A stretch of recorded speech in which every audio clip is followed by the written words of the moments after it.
Hello, everybody. Wow, we have a very packed room here today. Thank you all so much for showing up and for joining. I apologize for the delay. The president and I were watching the press conference about the search for Savannah Guthrie's mother, which is just a heartbreaking situation.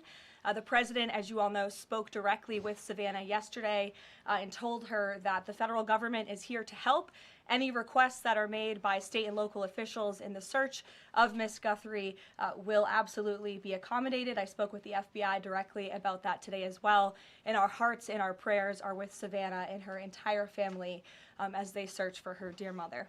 I also have a quick scheduling announcement for all of you. Tonight at 7 p.m. during prime time, President Trump, Dr. Oz, and National Design Studio Director Joe Gebbia will officially unveil TrumpRX, a state-of-the-art website for American consumers to purchase low-cost prescription drugs. This historic announcement will save millions of Americans their hard-earned money, so make sure to tune in tonight, and we will see all of you in the news media there. President Trump promised to restore law and order to the United States of America, and newly released data proves he is delivering overwhelmingly on this promise. A study from the Council on Criminal Justice shows that the murder rate across America's largest cities plummeted in 2025 to its lowest level since at least 1900. Again, let me repeat, to put this in perspective, this marks the largest single-year drop in murders in recorded history. This dramatic decline is what happens when a president secures the border, fully mobilizes federal law enforcement to arrest violent criminals, and aggressively deports the worst of the worst illegal aliens from our country. The numbers don't lie. Under President Trump in 2025, the FBI increased violent crime arrests by 100% compared to the prior year. The FBI also conducted more than 67,000 arrests from Inauguration Day 2025 to January 20th, 2026, which is 197% more arrests than the same period previously. The FBI also disrupted 1,800 gangs and criminal enterprises, a 210% increase from the year prior. The FBI has arrested 1,700 child predators and more than 300 human traffickers across the country. Since President Trump took office, 6 of the FBI's top 10 most wanted fugitives have been captured. Right here in our nation's capital, where you all live, so you know it well, whether you choose to report it or not, the president's efforts to make D.C. safe and beautiful have worked. As of last week, D.C. homicides were down 62%, motor vehicle theft down 53%, and 2025 had the fewest violent gun crimes of any year of available data in our nation's capital. For more proof that these tough-on-crime efforts are working, look at the president's Make Memphis Safe Again campaign. As of last week, there have been nearly 5,600 arrests made, and aggravated assaults are down 53%. Sexual assaults are down 53%, and robberies are down 70%. Again, that's just in the city of Memphis. 5,600 arrests have taken place because of this president and his Homeland Security Task Force that has surged into Memphis at the request of both the governor and the mayor in that city. A Democrat mayor, I will add. These are the results that can happen when Democrats and Republicans, when the federal government and state and local officials work together. And that's what Trump wants to see to improve public safety across our country. When you have a leader like President Trump who empowers good cops to be cops and to arrest bad criminals, American communities will become safer. Many of the media outlets in this room have expressed shock and confusion at these remarkable statistics. The New York Times declared that, quote, "No one knows for sure what's behind the staggering drop in the murder rate. The reason is very clear. It is President Trump's leadership and his unwavering commitment to law and order. The drop in crime is more proof that all that is required to improve public safety on our streets is a leader with the will to do what is necessary to protect law-abiding American citizens. The terror and chaos that was unleashed under Democrat rule is a choice. It's a choice to put violent criminals ahead of innocent Americans, a choice to force us all to live in fear because of soft-on-crime liberal politicians, prosecutors, and judges who lack the basic willingness to do their jobs and put dangerous people behind bars. On November 5th, 2024, the American people made a resounding choice that they've had enough of that, and that's precisely why they re-elected President Trump.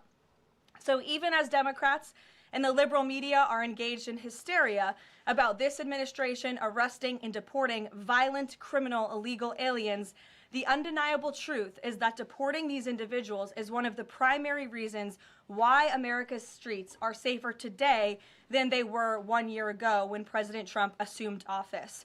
Former President Biden and the Democrats left our borders wide open, and President Trump and the brave men and women of ICE are removing these dangerous criminals. So here are just a few recent examples.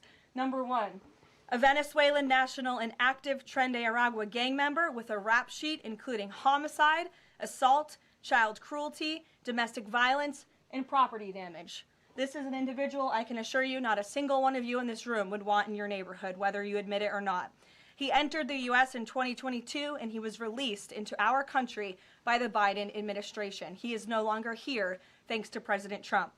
An El Salvadorian national and known MS-13 associate, previously convicted of homicide, conspiracy to commit homicide, and kidnapping, arrested for arson, battery, armed carjacking, and assault. He entered illegally in 2016, was released by the Obama administration, and ICE just arrested him on January 8th, 2026. This example shows you how many criminal illegal aliens have been roaming American streets freely because of a lack of attention to this matter from the previous administration, and President Trump is cleaning up their mess. A Cuban national and blood gangs member convicted of multiple homicides and robbery.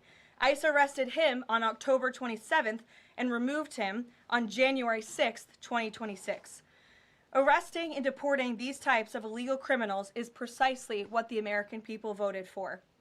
And despite desperate recent attempts by Democrats and those in the media to undermine the president's deportation agenda, these efforts are failing. Brand new Harvard-Harris polling shows overwhelming support for President Trump's efforts to protect law-abiding citizens from criminal illegal aliens. Nearly 8 in 10 Americans say criminal illegal aliens should be deported. A solid majority also support deporting all illegal aliens, regardless of additional crimes. And more than 2 in 3 Americans back the Trump administration's common sense requirement that state and local officials cooperate with federal authorities and work to hand over criminal illegal aliens in local jails for swift deportation. Finally, to prevent another invasion of millions of illegal aliens from happening again, President Trump and Secretary Noem delivered the most secure border in American history. 0 illegal aliens were released into our homeland over the past 9 months. This is a truly remarkable achievement. Again, 0 illegal aliens released into the country in 9 months. This is staggering, and it deserves more attention from all of you. Overall, Customs and Border Protection recorded the lowest total encounters in agency history. Daily encounters have fallen by 95%, averaging just 250 apprehensions at the southern border a day. This is compared to over 5,100 daily apprehensions during the Biden years. It's a night and day difference because we finally have a president who enforces the law and lets our law enforcement do their noble jobs of protecting our homeland. When President Trump campaigned on making America safe again, this is exactly what he meant, and the numbers and the results speak for themselves. With that, I will open it up to questions today. We're going to start with Daniel Baldwin from One America News, who is here religiously covering the White House beat every day. So it's good to see you in a chair instead of standing up today. Daniel, thanks for being here, and why don't you kick us off? Thank you, Caroline. It's an honor and a privilege to represent One America News in the new media seat. First question on that DHS funding bill. Funding runs out in the better part of 8 days or so. Democrats, at least verbally, are very dug in. What does the White House believe their end goal is when it comes to this funding fight, when it comes to immigration policy at large? What is their end goal when they're dug in a position like this at this point in time? Well, the president has 2 end goals. One is to obviously keep the government funded and open, and that includes the Department of Homeland Security, which does not just touch upon ICE and Border Patrol, but also FEMA, the United States Coast Guard, the United States Secret Service. These are brave public servants who work to protect our homeland. The president wants these individuals to get paid. Secondly, when it comes to any discussions about immigration policy, the president is never going to waver in his commitment to allow immigration enforcement efforts in this country and to support ICE and Border Patrol in the deportation of illegal alien criminals. I know Senator Schumer and Leader Jeffries sent over a very long list of demands, some of which the administration is willing to discuss. Others don't seem like they are grounded in any common sense, and they are non-starters for this administration. But we're not going to negotiate policy from the podium. I'm going to allow the president to do that, and any final decisions that are made will be made ultimately by him. But rest assured, he is never going to allow law enforcement in the jobs that they do, the important jobs that they do, to be undermined. And secondly, Caroline, the Department of Homeland Security put out a tweet a better part of an hour ago alleging that an illegal alien was involved in a major car wreck in Indiana, killing 4 people, and they allege that the suspect in question came in under the CBP-1 app under the Biden administration and received a commercial driver's license from the state of Pennsylvania. What is the White House's reaction to a situation like this? And what is the White House doing to crack down on cases like this where illegal aliens are obtaining commercial driver's licenses? Yes, this is another abhorrent example of the border crisis over the past 4 years, and it again exemplifies why the administration must continue and will always continue to fully back and support ICE and Border Patrol and law enforcement in their removal of illegal alien criminals from our country. For those who don't know, and all of you should report on it, 4 Americans were tragically killed and lost their lives this week yet again from an illegal alien, an individual who was paroled into the country by the Biden administration using the CBP-1 app, which they created like it was a magic pass for Disneyland. That's not how immigration in this country should work. And this illegal alien from Kyrgyzstan was traveling on an Indiana highway, and he failed to brake for a slowed semi-truck in front of him. He swerved into the lane, and he crashed into a van carrying 15 passengers, and 4 people were killed in that crash. This is another tragedy that could have been prevented if not for the wide open borders from the previous administration. That's why we now have a secure border. That's why this administration will continue to deport illegal aliens from our country. Thank you for being here. Garrett. John, thank you for your comments and your prayers for the Guthrie family. I have 2 questions related to the president's interview with NBC yesterday. Sure. At one point in the interview, the president said that he believes states are accumulating the votes for who wins the election. He says if they, meaning the states, can't do it honestly and can't be done properly and timely, then something else has to happen. What did he mean by that? Is he suggesting that the federal government count votes in elections? What the president is suggesting, and I just spoke to him about this, is that Republicans and Democrats in Congress should pass the Save America Act. This piece of legislation is going to ensure that states are abiding by federal election law by removing non-citizens from their voter rolls. In addition, the Save America Act will require voter ID to vote, and it will require proof of citizenship to register to vote. These are very common sense policies and proposals that 89% of our country agree with. So that's what the president is talking about. Again, I just spoke with him about this, and he's calling on both Republicans and Democrats to send the Save America Act, to pass it into law and to send it to his desk as quickly as possible. To be clear, the SAVE Act doesn't say anything about who counts votes, which has always been a state, a local, a county function. Why does he keep talking about somebody else, presumably the federal government, counting votes? Because the SAVE Act directs states to remove non-citizens from their voter rolls. And we know in states across the country, the president is right to point this out. In states like California or in places like New York City, non-citizens are allowed to vote in state and local elections. And the federal government should absolutely do away with that. I don't think a single person in this room, if you really are being honest with yourselves, should agree that non-citizens should vote in American elections, no matter where that election is up and down the ticket. And so this is a piece of federal legislation that will help states ensure the integrity and the sanctity of their elections, and that's what the president wants. Peter. Thanks, Caroline. President Trump posted about Nancy Guthrie that he is directing all federal law enforcement to be at the families and local law enforcement's complete disposal immediately. What should we expect to see from the federal government in coming days in the search to find Nancy Guthrie? It's a very good question, Peter, and it's why I was on the phone with the FBI earlier this morning to ask that.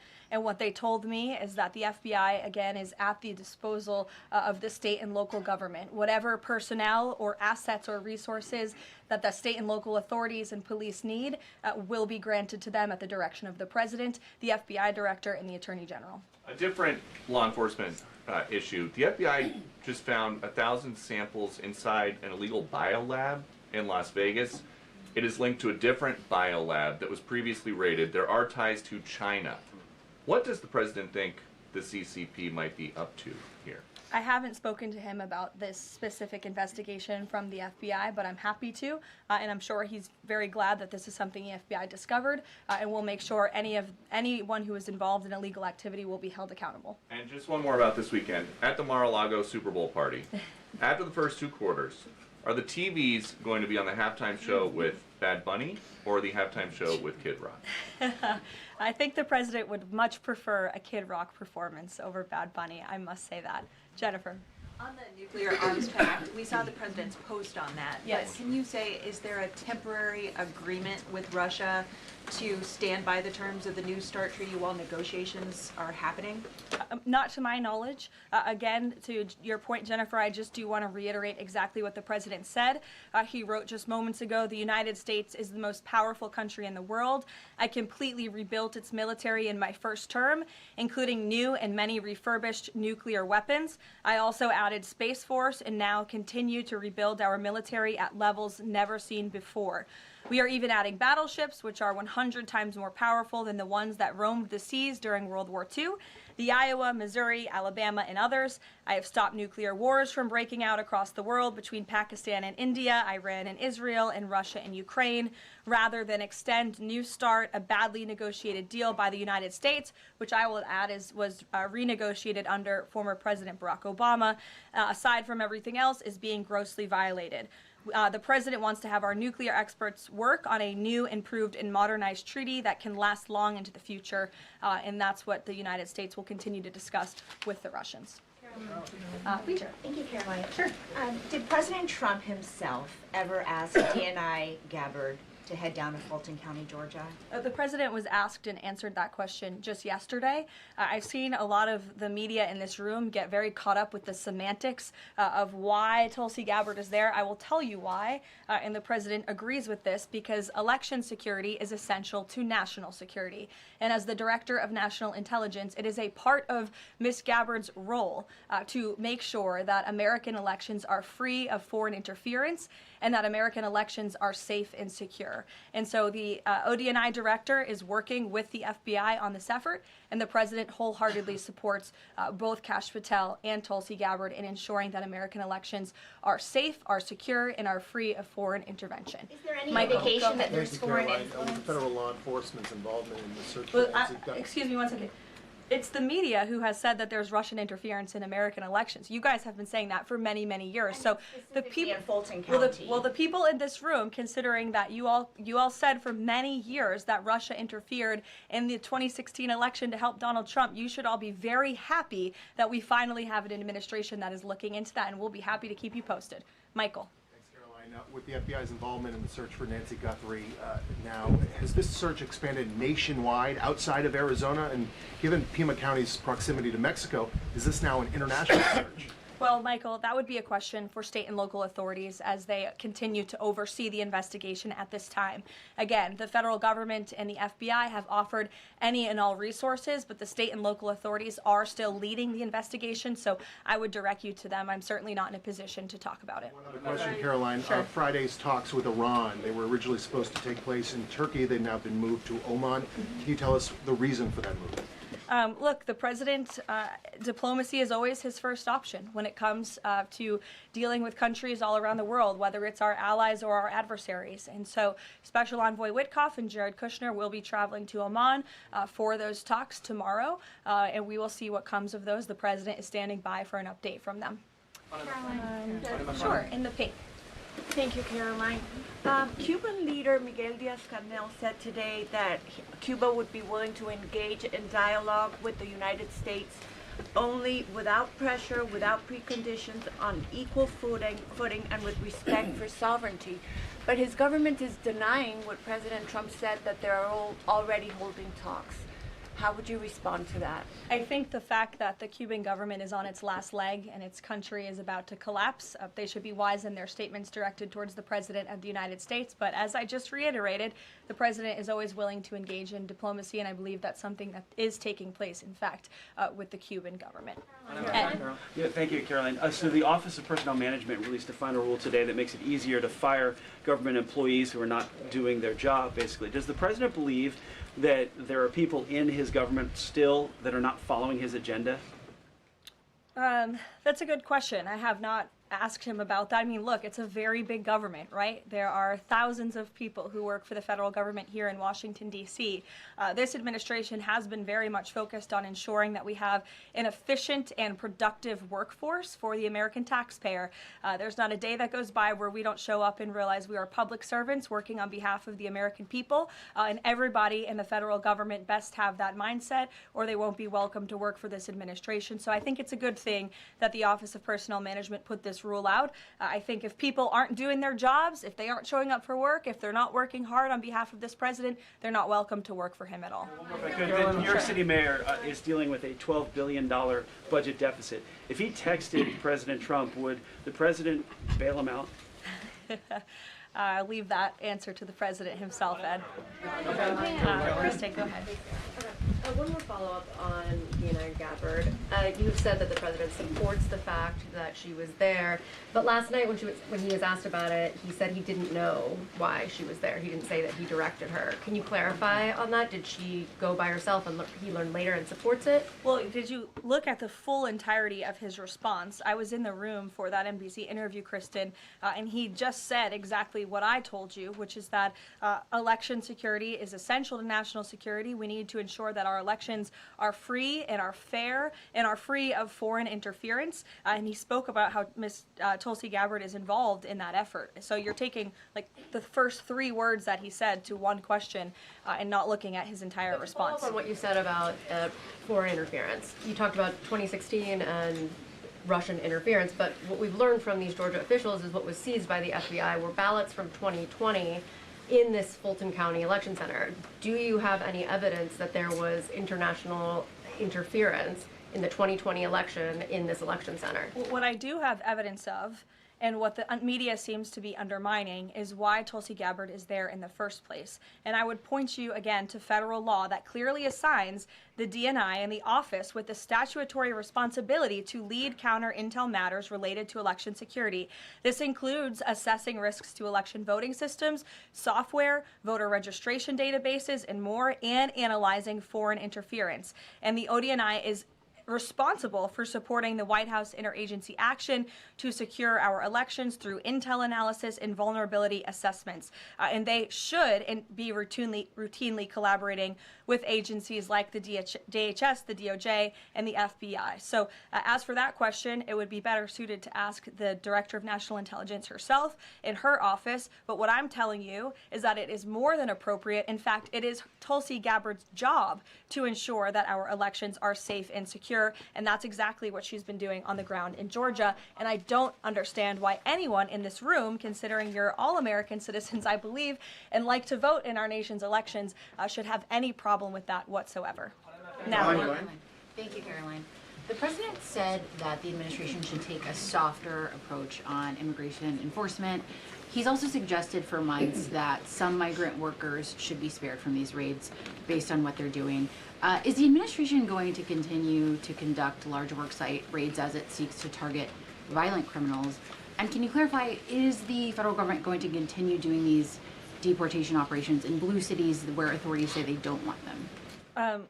Well, first, again, to the president's answer yesterday, the full context of his answer was that he'd like to see a softer touch, but we are always going to remain tough. That softer touch the president is referring to is that cooperation that is necessary between state and local authorities and federal government authorities to ensure that we can continue deporting illegal aliens from our communities without tons of agents having to go after one illegal alien. If the states and the local governments just turn over their illegal aliens to ICE at jails, as they should be doing, it requires one agent to deport that one illegal alien who can then go on their way to their home country in a peaceful manner. The escalation that we've seen take place in Minnesota is a direct result of the refusal of state and local officials to cooperate with the federal government and with ICE, which has led to these hostile and dangerous environments. And so we don't want that. Again, the president wants direct cooperation, and that's what he was referring to. As for worksite raids, I don't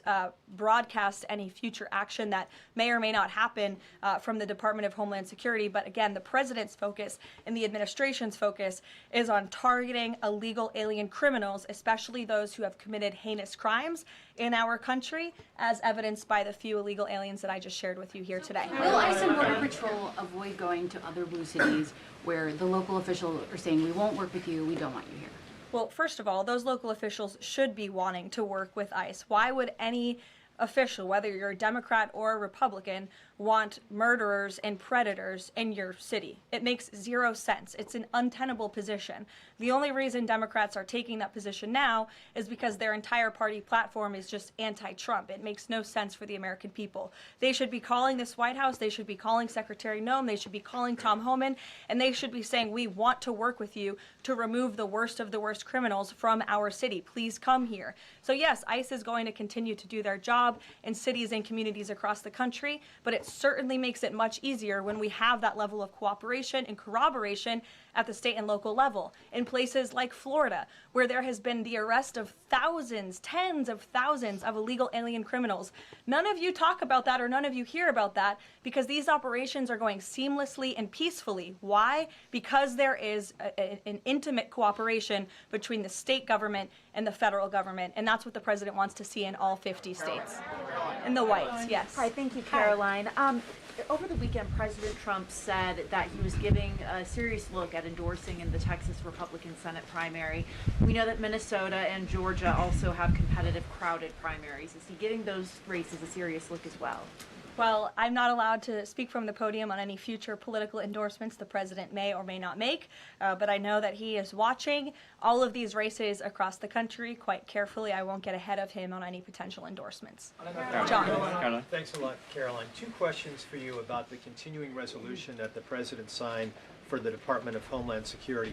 What would be the repercussions for all of the agencies under DHS if no agreement is reached on funding when that deadline approaches next Friday?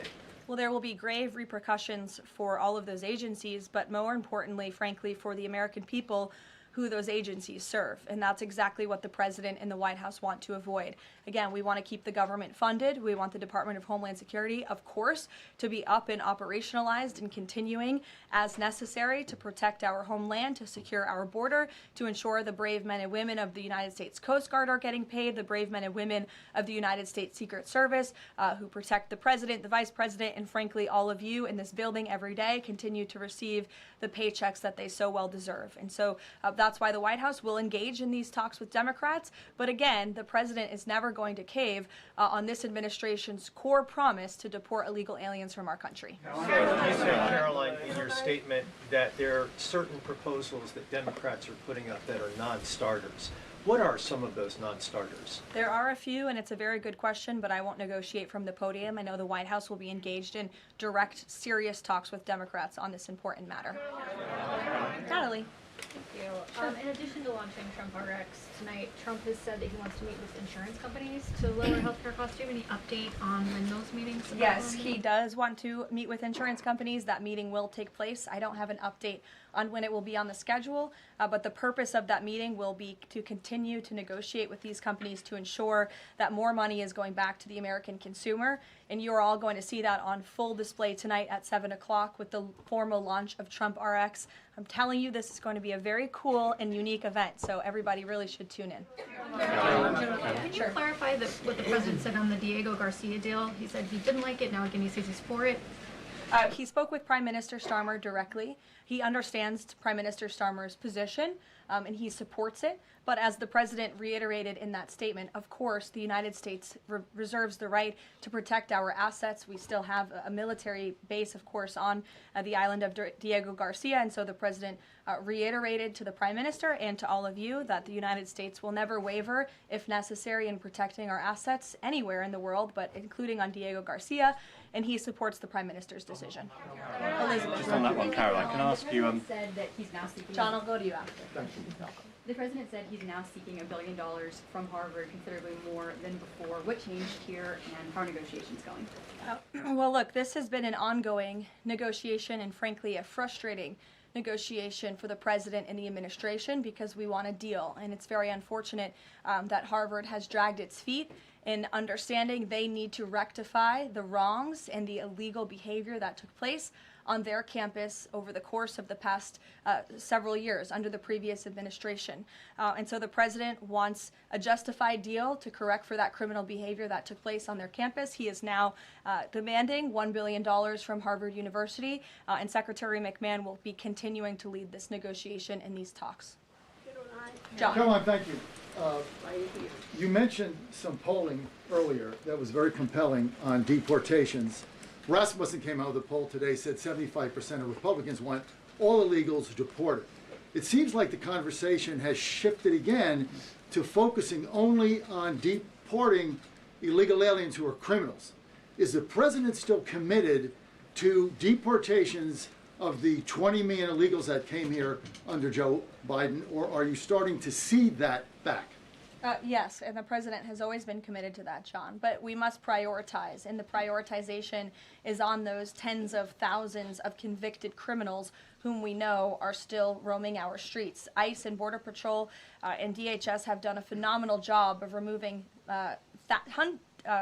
tens of thousands of them. Actually, nearly 1 million people have been deported from our country over the past year, 2 million additional self-deportations, so nearly 3 million people have left the United States. But again, as you pointed out rightfully, Joe Biden and the Democrats allowed approximately 20 million people into our country illegally.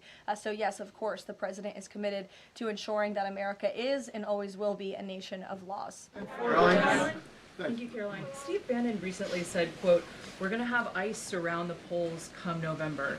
Is that something that the president is considering? That's not something I've ever heard the president consider, no. Can you guarantee to the American public that ICE will not be around polling locations or voting locations in November?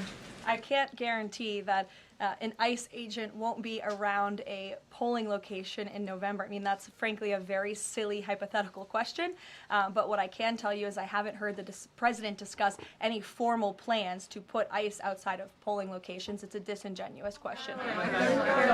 Caroline, I had two questions regarding DHS. The first one is, one of the Democrats' main demands for DHS funding was to demask ICE agents. Is this something that the president is even considering? Again, this is one of the specific points in the letter that went out by Senate Majority Leader Schumer and Hakeem Jeffries. I won't negotiate the individual points from the podium, but it is obviously something the White House will be discussing with lawmakers on Capitol Hill in the coming days. Is the administration concerned that the shakeup that we're seeing of DHS activity in Minneapolis could potentially embolden different obstructionist protesters around the country as they now have a playbook on how to get ICE out of their cities? No, because what you saw yesterday with the drawdown of 700 agents only occurred because the condition that the President of the United States set for local states, local counties to turn over illegal aliens to ICE has been met. The vast majority of counties, nearly every single county now in Minnesota, has made an agreement to notify ICE when they are releasing an illegal criminal from their jail. This is a huge win for the administration. Again, it's a condition the president set out and has been met thanks to the tireless efforts of Mr. Homan. And as for the left-wing agitators who have been illegally obstructing ICE's immigration efforts, we are not letting that behavior go unnoticed or unpunished. In fact, just today, the Department of Homeland Security arrested this individual. He is a self-proclaimed Antifa member who has been threatening, doxing, harassing ICE police. He called for the murder of federal law enforcement officers. He encouraged bloodshed in the streets of Minnesota. He proudly acclaimed affiliation with the domestic terrorist organization Antifa. And the Department of Justice, thanks to the great work of HSI and the FBI, was able to locate and arrest this individual today. So we are committed to enforcing our immigration laws. We want that level of cooperation from state and local officials. And if people are illegally obstructing our federal law enforcement operations, if they are targeting, doxing, harassing, and vilifying ICE agents, they are going to be held accountable, like this individual here, who again is a self-proclaimed member of Antifa. He is a domestic terrorist, and he will be held accountable in the United States. Caroline, just to follow up on Garrett's earlier question, I mean, you've talked a lot about the SAVE Act. I know you spoke with the president about it before you came out here. The president has gone beyond that, though. He's talking about Republicans taking over elections, states are agents of the federal government. So just to be clear, is the president only calling on Congress to pass the SAVE Act, or does he want Republicans to go further than that before the midterm elections? The president is calling on Republicans, again, and Democrats to pass the SAVE Act. I will reiterate, requirement for voter ID to vote. That should be something that no American should oppose. In fact, we know that the vast majority of Americans support it. Requiring proof of citizenship to register to vote, which is not hard to do. We should be able to do that in this country. If you want to register to vote in the United States of America, you have to be a citizen in the United States of America.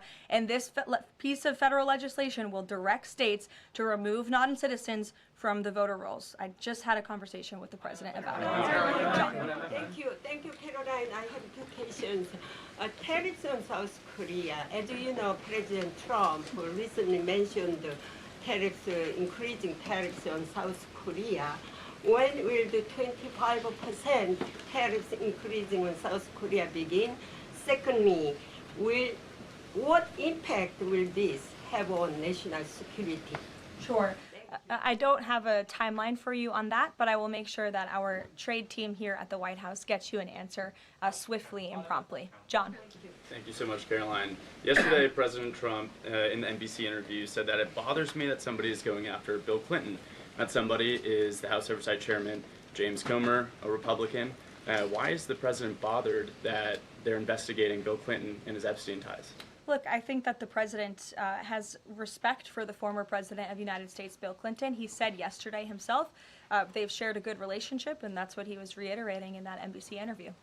Caroline. Go ahead. Caroline. Can you tell us a little bit about the agenda for tomorrow's talks with the Iranians? What will be the focus of the discussions? Diplomacy moving forward. The president has obviously been quite clear in his demands of the Iranian regime.